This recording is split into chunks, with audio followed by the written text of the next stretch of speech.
양부모의 학대로 숨진 정인이 사건에 대한 공분이 커지자 여야는 뒤늦게 아동학대 처리 법안을 처리했습니다.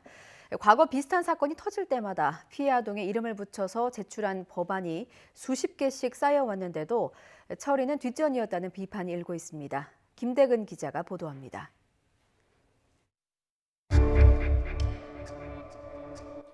여행 가방 안에 갇혀 심정지 상태로 발견됐던 9살 어린이가 끝내 숨을 거뒀습니다. 경남 창녕에서 학대당한 10살 소녀는 평소 부모가 집 밖으로 나가지 못하게 목줄까지 채웠다고 경찰에 진술했습니다.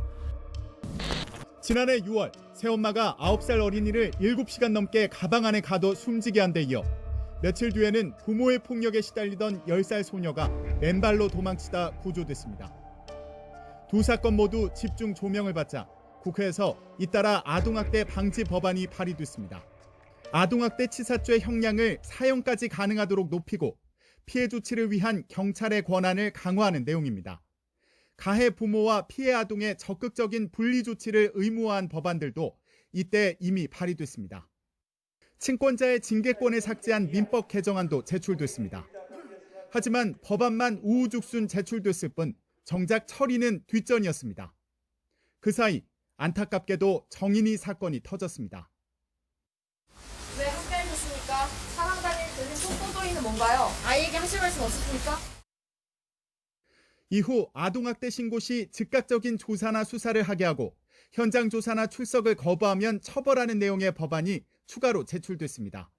상임위에 쌓인 아동학대 방지 관련 법안만 90여 건에 이르렀습니다.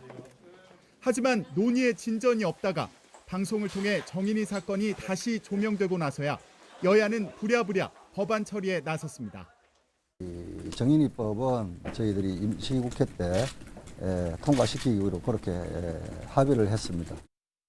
민법의 훈육 조항과 그리고 아동학대법과 관련해서 저희 법사위 소위에서 7일까지는 논의를 마무리해서 국회는 부모의 체벌을 금지하는 민법 개정안과 아동학대 처벌법을 통과시켰습니다. 지난해 아동학대 신고 건수는 4만 1000여 건으로 매년 증가하는 상황입니다.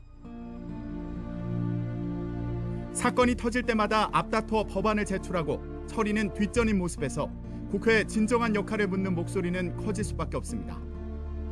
YTN 김대근입니다.